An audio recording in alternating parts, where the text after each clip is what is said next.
ऊर्जा का एक प्राकृतिक चढ़ाव होगा। ये रीढ़ के कमर वाले हिस्से को जबरदस्त तरीके से सक्रिय कर देता है, पूरी रीढ़ की मांसपेशियों को मजबूत कर देता है। आप देखेंगे कि आपकी बुद्धि की तीव्रता में एक अंतर आ जाएगा, सिर्फ इसलिए कि आप कुछ सरल सी चीजें कर रहे हैं।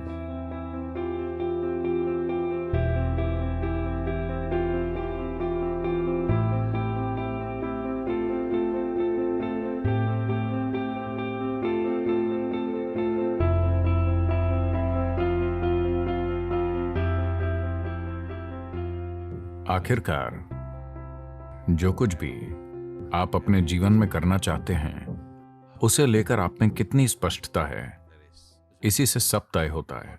हमेशा ऐसा होता है, हाँ या ना? अगर आप में स्पष्टता नहीं है तो आप आत्मविश्वास से इसकी भरपाई करने की कोशिश करेंगे। आत्मविश्वास स्पष्टता का एक बहुत ही खराब विकल्प है। यह ऐसे है मानो कोई व्यस्त हाईवे है, गाड़ियां तेज रफ्तार से दौड़ रही हैं, आपकी नजर साफ नहीं है, पर आप में आत्मविश्वास है।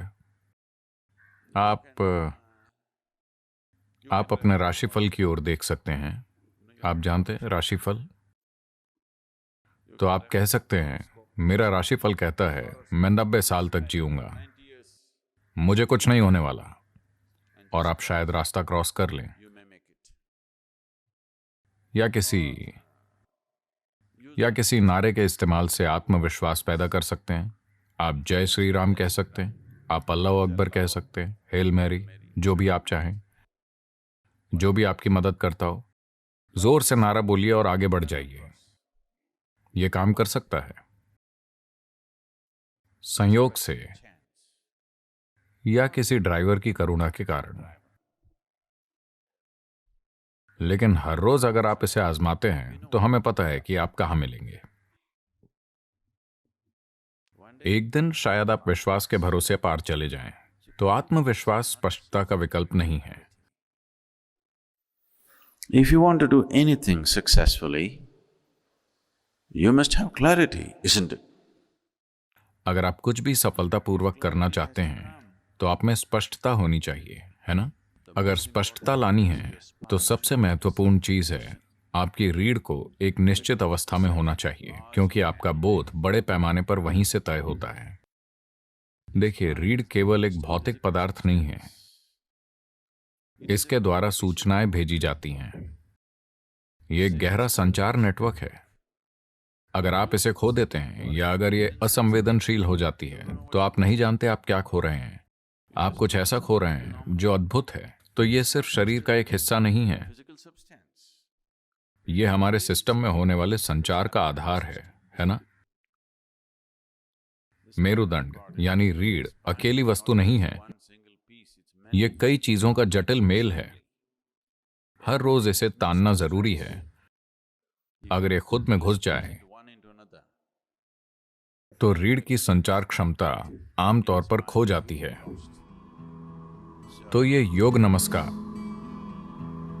रीढ़ के कमर के इलाके को जबरदस्त तरीके से सक्रिय कर देता है। ये रीढ़ की मांसपेशियों को मजबूत करता है, रीढ़ को ताकतवर बनाता है, ताकि उम्र बढ़ने पर रीढ़ के झुकने से जो नसों में दर्द होता है उससे बचा जा सकता है। और अगर पहले से ही नुकसान हो चुका है तो आपकी रीढ़ को फिर से नया करने का सबसे अच्छा तरीका योग नमस्कार होगा। इसके फायदे पूरे शरीर में होते हैं। योग नमस्कार अपने आप में एक बहुत ही सरल और संपूर्ण प्रक्रिया है। ऊर्जा का एक प्राकृतिक चढ़ाव होगा। आपको बस अपने पांवों को एक साथ रखकर और उकड़ू बैठना होगा। तो उकड़ू बैठना सबसे अच्छा है। अगर आप अपने पंजों को एक साथ रखकर बैठ सकते हैं। आप में से ज्यादातर ऐसा नहीं कर सकते। फिलहाल बहुत कम लोग कर पाएंगे। हम बहुत ज्यादा ऊर्जा नहीं चाहते। तो अगली सबसे अच्छी चीज है कि आप अपने पैरों को कंधों की सीध में रखें, उतनी ही दूरी पर जितनी आपके कंधों की चौड़ाई है। आप 21 बार कर सकते हैं। 21 करने के लिए एक अच्छी संख्या है। अगर आप उतना नहीं कर सकते तो 7 से शुरू कीजिए, धीरे धीरे। हर 2 दिनों पर अगर आप 1 बढ़ाते हैं तो लगभग 40 दिनों में आप 21 पर पहुंच जाएंगे, जो एक अच्छी संख्या है। आप देखेंगे कि इससे आपकी काम करने की क्षमता में एक जबरदस्त अंतर आएगा। अगर आपकी बुद्धिमानी, आपकी बुद्धि की तीव्रता को मापने का कोई तरीका हो तो आप अंतर आता हुआ देख पाएंगे। सिर्फ इसलिए कि आप रीढ़ को आराम देने और उसे सक्रिय करने के लिए कुछ आसान सी चीजें कर रहे हैं।